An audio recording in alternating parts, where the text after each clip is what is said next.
Tips with Tony. Tips with Tony. All about nutrition from your favorite dietitian. Everything you need to digest in your mind. Tips with Tony. Tips with Tony. Making you healthier one bite at a time. With Tony. Woo.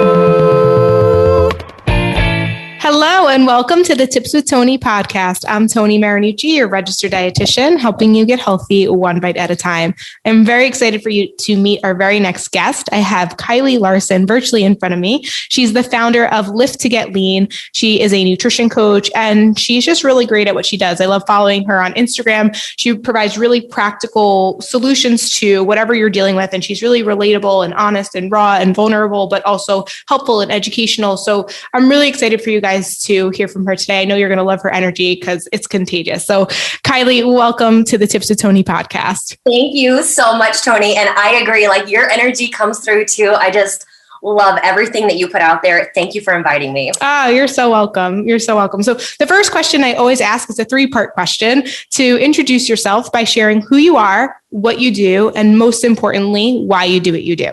Oh, good, Paul. Yes.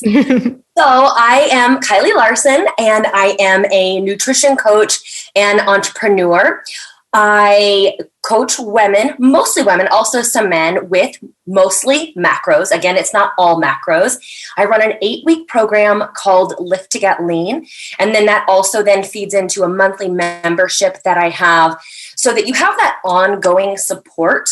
I do the occasional one-on-one for those that need it. But I tell you, Tony, I really thrive in a group environment. And I love for someone to have not just the support of a coach, but the other women who are going through the same thing.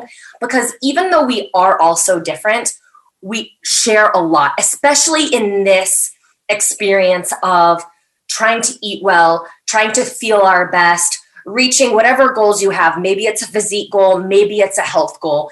And just knowing that someone who is also a mom, who also works a full-time job, who also is dealing with aging parents, has that on their plate.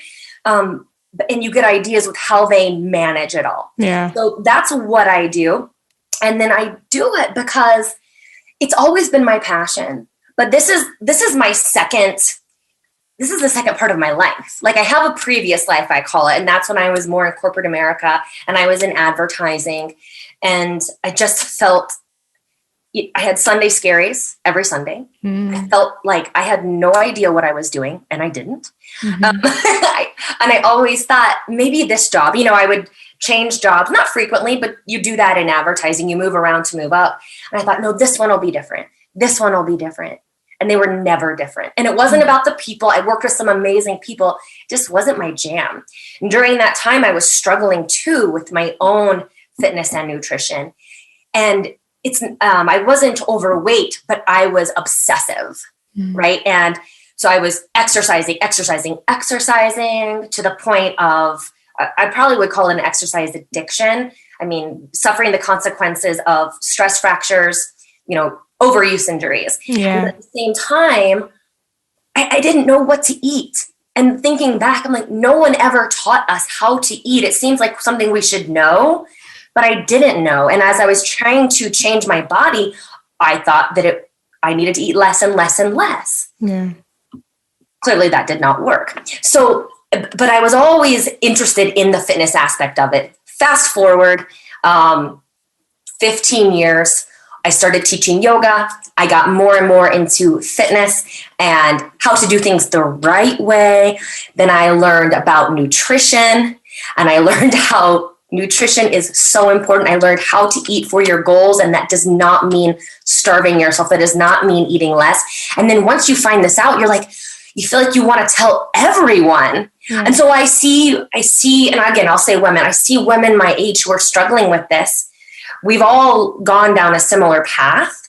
No one has taught us. We think it should be one way, but in fact, it's the total opposite.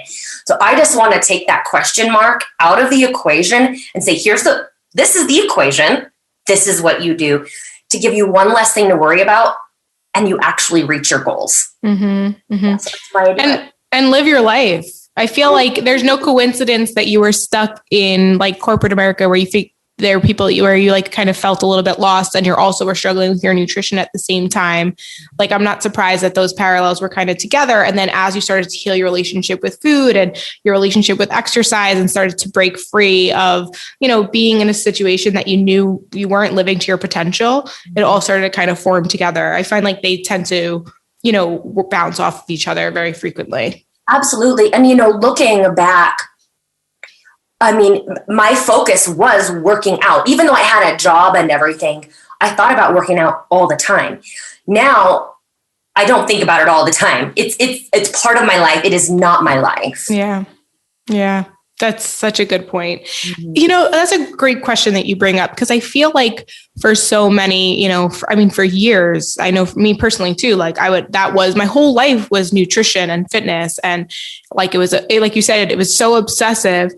Do you think that in the process of changing and healing your relationship with food and committing to a healthier lifestyle, that it still has to be that way? Like, do you feel like there's different ways in which we still have to focus on our nutrition, but like, how do you start to break away from it becoming obsessive and like the only thing you think about? Yeah.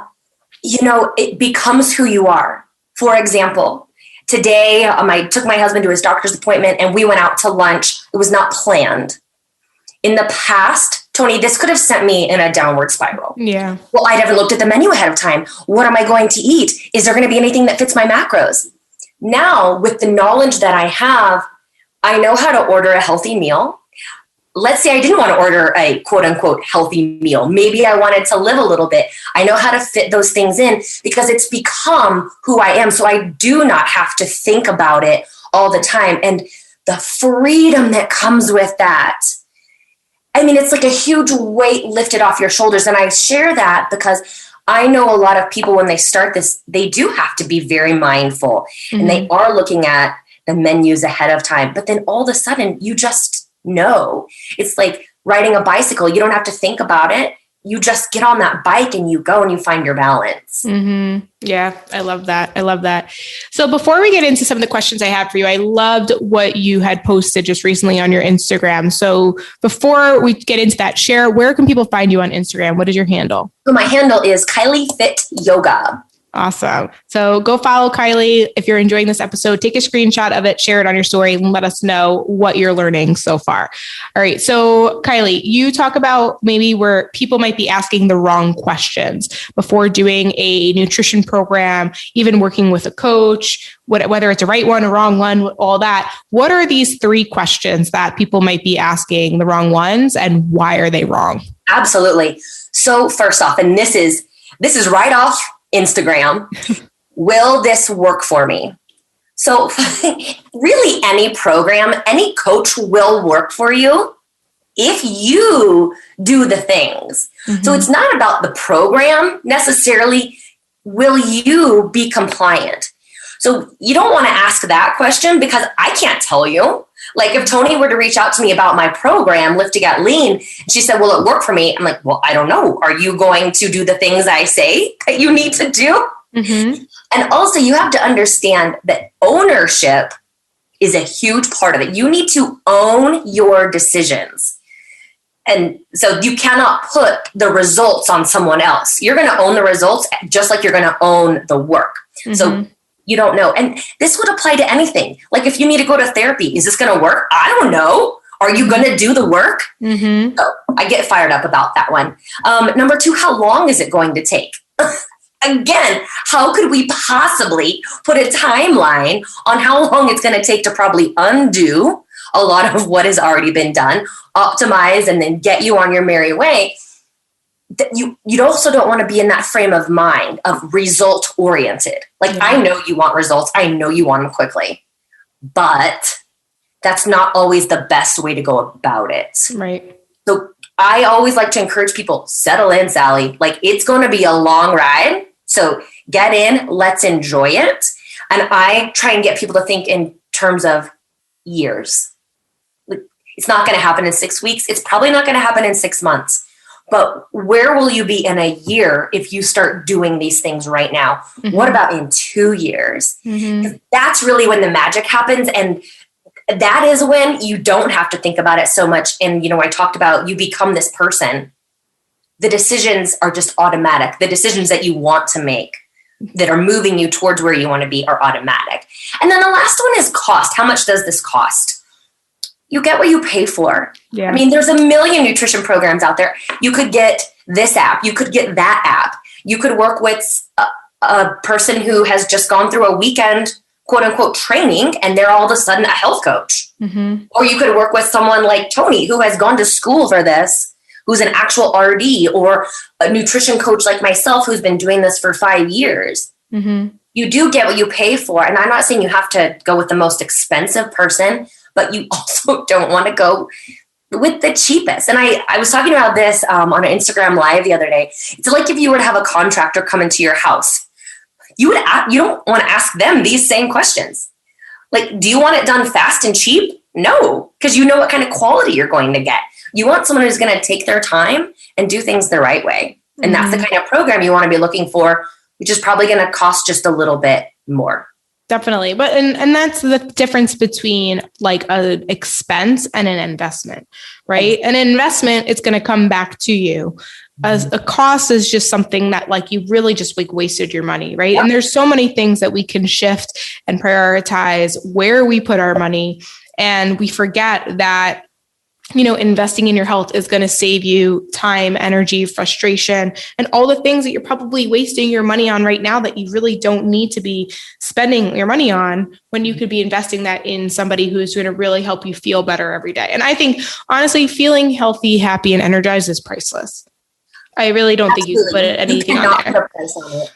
I think people are settling for just like mediocrity, and they don't even know how good they can feel. That's like, I know you know that. Like, I know like your clients, they say this, my clients say this, like, there's like, I just didn't know that this was even a thing. Like, can't believe they like get so, I'm like, let's replace criticism with compassion, because they start to criticize themselves about like, I can't believe I allowed myself to like be upset about my food and my body for so long. And I'm just like, okay, but we're not doing that anymore. So let's celebrate it. But it's just so true. Like, we settle for like really ridiculous circumstances. And it's because that's what society tells us, right? That's what normal is. Like you had mentioned earlier, that you realize you were never taught how to eat, and you think we should know. We should, as mammals, as most animals, know how to eat.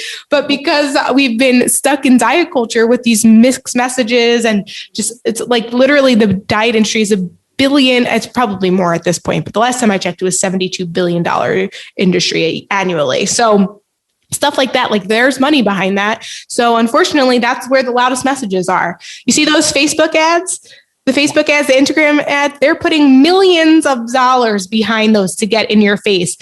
I wish small businesses like us, and one day we will, because we are projecting to be able to make that big of an impact. I know I am. But right now I don't have that type of money to invest in getting in your face and telling you, you know what? No, actually, this is a better way. There's a better way over here.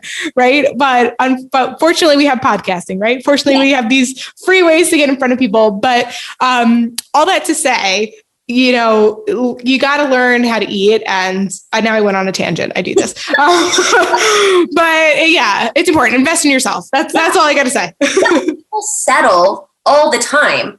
And so I am 42 years old, and this is what I'll hear a lot of time amongst my peers.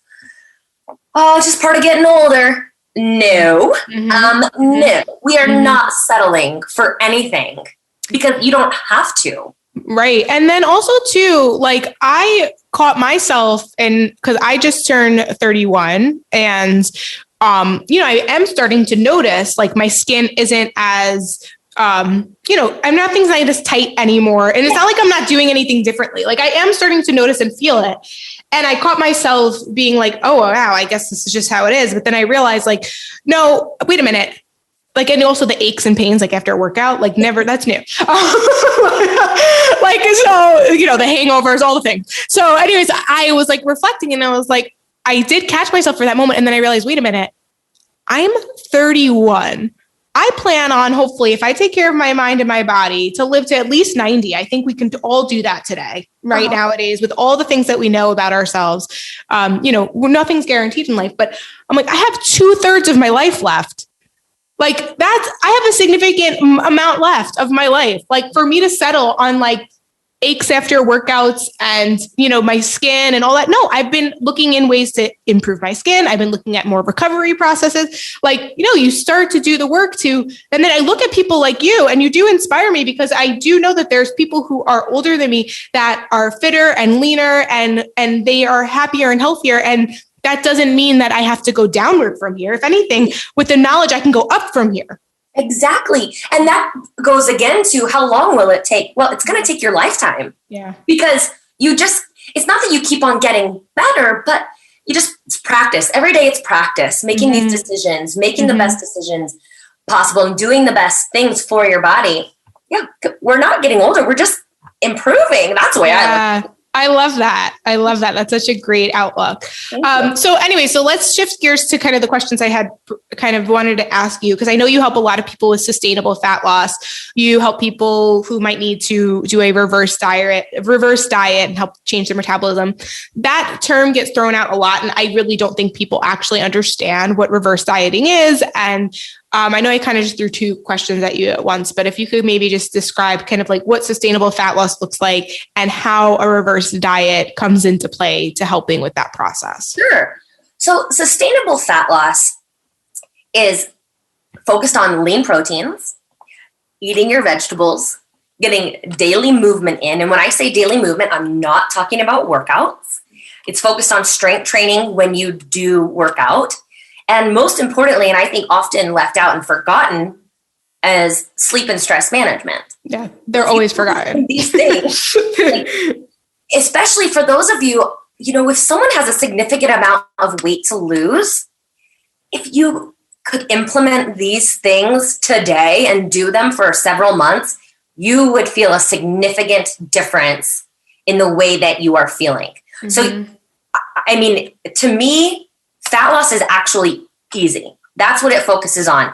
Now, if you need to get a little bit more detailed, let's say a little bit closer to your goal. For fat loss, you do need a caloric deficit. Yes, caloric deficits are not fun. Let's be honest. Being on a diet is not fun. But this is why, from a sustainability standpoint, you are not in that deficit for a prolonged period of time.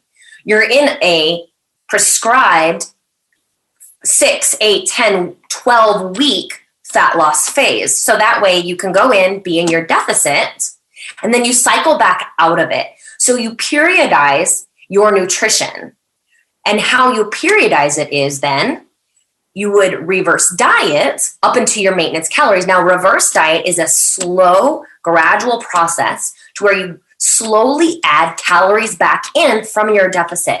Typically, these calories come in the forms of carbohydrates and fats because your protein, you're already eating enough protein in that fat loss phase. In fact, your protein might even go down just a little bit, let's say. And I'm talking slow to the tune of like 50 calories per day, but for 2 weeks, you would implement that. So your body has a chance to adapt to that teensy tiny adjustment. And it doesn't always have to be that small. Sometimes you would want to be more aggressive if you like are dealing with health implications. But because you go so slowly, you are in total control.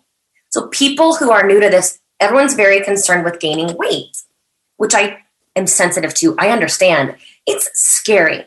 Telling someone to eat more, it's a scary thing for a lot of people, which I think we need to look at. Mm-hmm. But you're not going to gain weight. You might gain a little bit of weight. It's not like you're going to gain 30 pounds because you're in control and you're monitoring your weight. So if there comes a week where the scale spiked up 5 pounds, let's say, you could hold your macros there for a while so that your body has a time to adapt. Now, the other thing is the weight that is gained in a reverse diet, which will be minimal for most people, it's not fat. Like, not all weight gain is fat. You're going to gain some muscle. You're going to have a little extra water in your body because you're eating more carbohydrates. Most importantly, this is the exit strategy. This is what allows you to then go up to your maintenance level calories and then live your flippin' life. Mm-hmm. So you can go to lunch with your partner on the fly. So you can have ice cream with your family on the fly. Most of your year should be spent eating at maintenance. And that's what a reverse diet is. And it improves all kinds of things. Like it improves your cycle, it improves your energy levels, it improves your hormone levels. It gets everything back to where it belongs so that then you can have another really great fat loss phase the next time around. Mm-hmm. Yeah, I want to say so many things.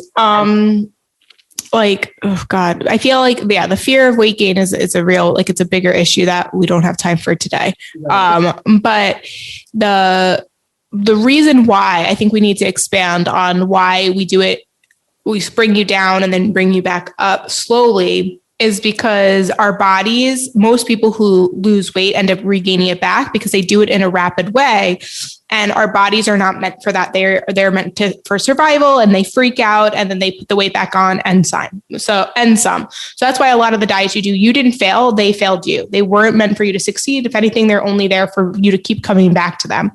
With the method that Kylie's talking about, it's slowly bringing you down. So also too, I think within sustainable fat loss, we should maybe talk about like how much weight is expected to lose each week and all that, because I think that when people try to do it rapidly, unfortunately, they're just toying with their metabolism and it's really screwing them up. But I think maybe you could you speak a little bit to kind of like the process in which, or the expectations in, I mean, I know everyone's different, but the pace at which sustainable fat loss should be going at. Yeah, I mean, I think sustainable fat loss, you would not lose more than a pound a week. Like, to me, that would be pretty, that would be amazing if you lost a pound a week, especially depending on where you're at in your journey. Like if you're someone who's relatively lean and you're just looking to like improve your body composition, you're not going to see a lot of scale weight change, I don't feel. So it's not like in this 12-week fat loss phase, you're going to lose 12 pounds. Some people might, but not everyone is. But you don't want that rapid. You don't want to lose 20 pounds in 6 weeks. That's where it's not sustainable. Yeah. It definitely, I think, comes down to where you're starting at for sure. But I would definitely agree with Kylie. It's a lot slower than you think it is, but we also know that's the faster way, right? So like the slow way seems slow, but really it's the fast way. Because if you keep losing and regaining the same weight every year, you're not getting anywhere. No. So if you could lose 12 pounds this year, that's actually pretty great, because that's 12 pounds less than the year before. And 12 pounds the year before. Yeah, exactly.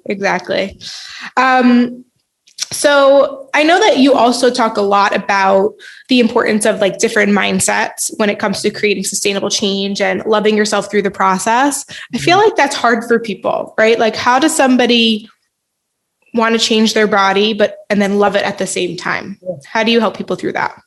So hard. It is hard.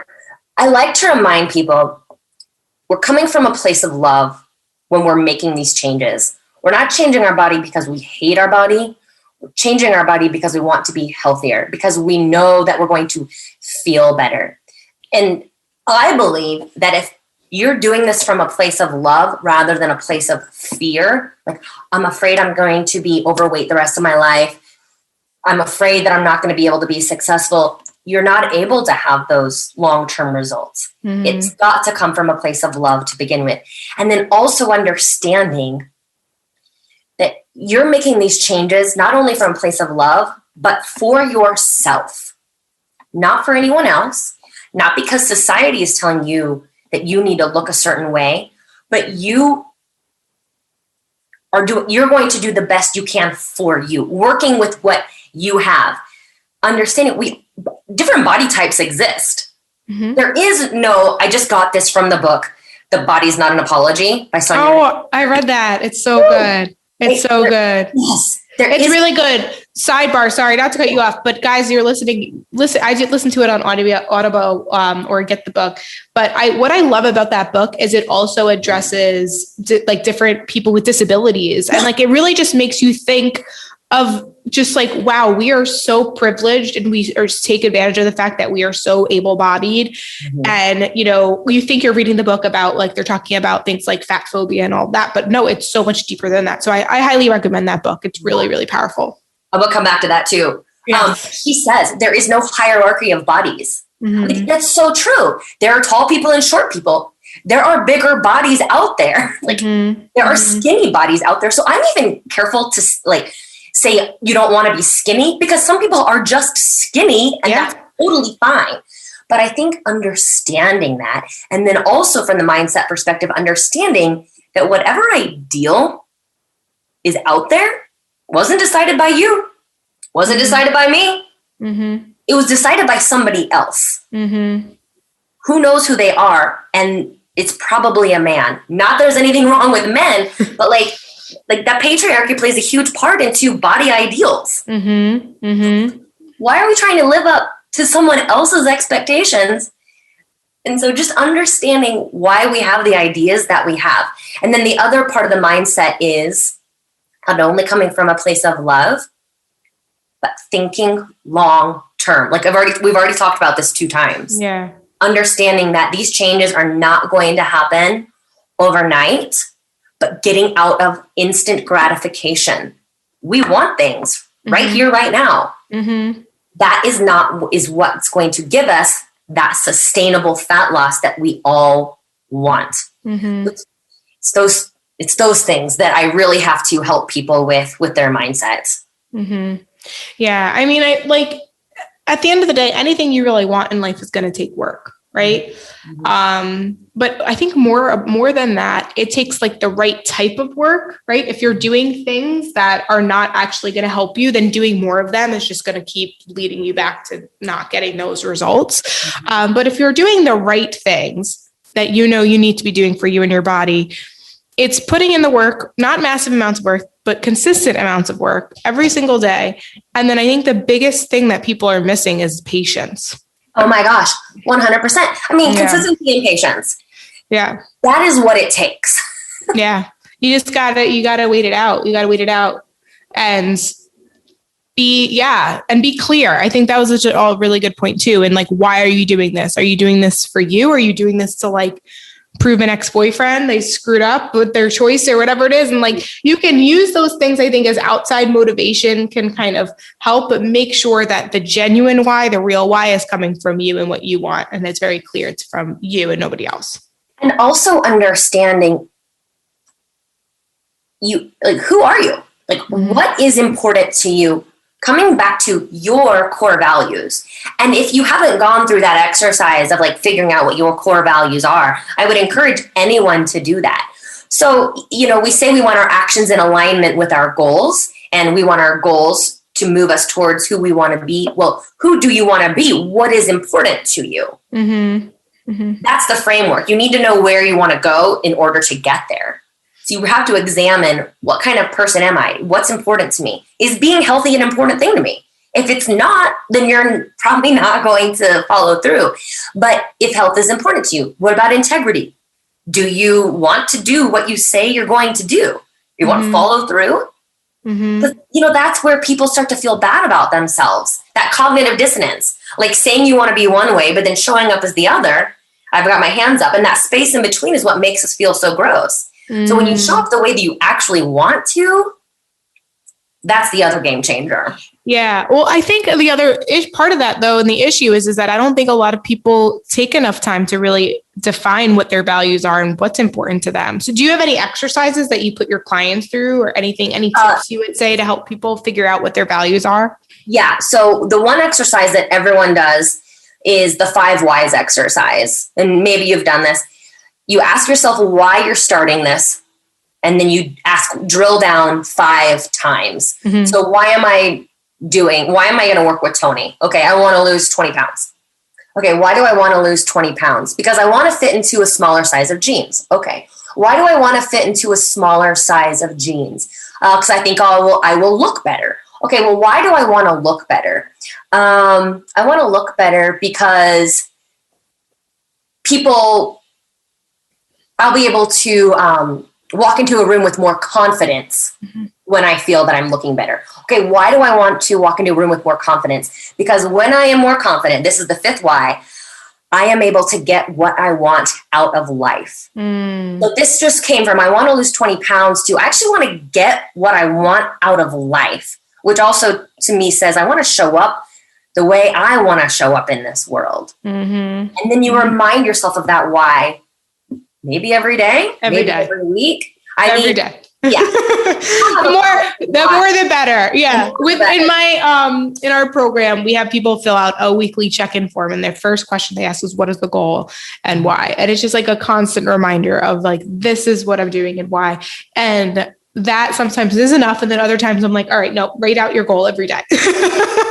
Write it in your journal, look at it, because we just need to be reminded. And also too, I think it depends on who you're surrounded by, so like I said, I love what you do in your program where it's like a lot of people kind of getting to know each other in the group. And I think that's super helpful, especially for the people that maybe their spouse isn't on board or their family isn't on board or whatever it is. I think it's really great to have that additional support, because creating a lifestyle change is not easy, because everyone, disordered eating is normalized by society, right? So people will cheer you on if you're doing keto or if you're, doing intermittent fasting or whatever is trendy at that moment. But they're not going to fully support you if you're doing, just lifestyle changes. It's interesting. It's very interesting. Yeah, I've never thought about it like that, but it's so true. Like if you're doing something extreme, they're like, oh, wow, you're so disciplined. But if you're doing lifestyle things, no, you don't need to do that. Let's just go get some ice cream tonight. Yeah. That. Oh. Yeah. It's hard. Tony. Yeah. So anyways, before we wrap up, do you have any tips for that? If someone maybe is not feeling the support, maybe they really want to make this change, but maybe people around them are doing crazy diets, or maybe people around them are just like, kind of, it feels like they're getting in their way a lot. Like, what would you say to somebody who feels like there's people around them that aren't 100% on board or see what they want to do and aren't really supporting them? Yeah. So the first one is what I tell everyone, which is not always helpful, but remember, blinders on, like eyes on your paper. Don't worry about what anyone else is doing and stay focused on your why and your goal. Mm-hmm. Right. Easier said than done when partner is eating Doritos on the couch all the time and asking you why you're weighing your chicken. Right. And then also not worrying what other people are doing. Like, 'cause I think also the tendency is we want to change those people around us. Mm-hmm. And that gets really frustrating. Mm-hmm. It's like banging your head against a wall, because think about how hard it is to change yourself. So what makes you think you could change somebody else? So understanding that as well. But then also finding a community where you're not the odd man out. Yeah. Because let's be honest, like if you're weighing your food, and you don't have to weigh your food forever. I'm just saying, if you're working on tracking your macros, if your friends might look at you like you're weird, why are you doing it? But if you're in a group, even if it's not in person, if it's an online group, who everyone else is doing the same thing, you don't feel like the odd man out. Mm-hmm. So understanding that you're not weird, you just have different priorities right now. That's always really helpful. Mm-hmm. Yeah, definitely. And then I love that point that you made about not being able, like you want to change other people. Guys, you guys need to hear this. Okay. I say this a lot. It is not your responsibility to change people. And it is also like that you can't change people, right? So it's also not their responsibility to change because you're deciding to change. Like, no, you do what you need to do for you. Mm-hmm. Continue to lead by the example. Maybe they grow with you, maybe they don't, but eventually they'll either become supportive or not. And then, sometimes the relationships and dynamics do change as a result of you growing. And that's okay.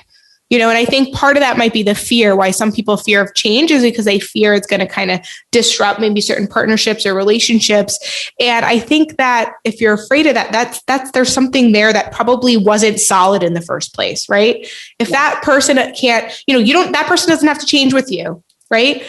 But that person eventually, hopefully, does support you, see you, and just accept you for who you are, just like you're seeing them and accepting them for who they are. Mm-hmm. But if they don't, if they continue, if it genuine feels like a sabotage and they're getting in the way, then that person's probably not meant to be in your life in the way that they currently are. Agreed. That is why I think we self-sabotage sometimes. Like, what will it mean if I do succeed? Does this mean I have to have totally different friends who don't go out every Friday and Saturday and drink and eat pizza? who don't ever do anything physical, like that's a big thing. And so you might hold yourself back because of what success looks like for you. Mm-hmm, mm-hmm. Yeah, that's a really good point. And I would say for that, like, sometimes that does happen, right? And you might hang out with certain friends less, but that doesn't, you just learn to figure out like how often you're going to see that person, or, you might get a new friend that likes to do a yoga class with you, or you might, you could suggest to that people, so that friend that always likes to go out drinking on a Friday night, maybe you say to them, hey, like by any chance, would you want to go to see a movie instead, and see what they say? You don't know. But if they say, no, I just only want to do is drink. Well, then maybe that's just a friend that you're just like, you see less of, and maybe they're your phone friend. Yep. That's a good idea. Next friend like me. I hate talking on the phone. Yeah. I am really bad at communicating. I think because like our jobs, like my job is like obviously constantly communicating with other people, but like then when it comes to my family and friends, I'm the absolute worst. Like I really am terrible at it. Like they know it, but they know that like when we're in person, it's like nothing ever's changed. Like so that's like fortunately they're forgiving me in that way. But yeah, I love my sister so much. She loves talking on the phone. She will call me to tell me something that could literally have been a one sentence text message, like no conversation necessary. My mind is blown. Like, oh my God. But yeah, anyways, I digress. Okay. So anyway, so let anything else you want to add before we wrap up today? No, that was it. I mean, we hit the big points, right? About sustainable fat loss and reverse dieting and the whole mindset that is, you can't change your body without changing your mind. So yeah, so true. So true. I love it. All right. So where can people find you? I know we mentioned it earlier, but maybe anyone who just on Instagram, Kylie Fit Yoga. And then I have my own podcast called Here's the Deal with Kylie, which Tony will be on very soon. And then on Facebook, it's Kylie Fit. And then my website, KylieFitYoga.com. But awesome. Instagram is going to be probably the quickest way. You can see all the links there. Okay. I'll put that in the show notes then. Awesome. All right, guys. Thanks so much for tuning in. Kylie, thank you so much for being here. If you guys enjoyed this episode, take a screenshot of it. Share it on your story, tag me and tag Kylie. Let us know what you thought, any big takeaways, share it with a friend. Just get us out to as many listeners as possible. We both have a passion of helping you live a healthier, happier, more abundant life. And the more people that hear this, the more possibility that is for them. So thank you again for listening. As always, I'm Tony Marinucci, your registered dietitian, helping you get healthy one bite at a time.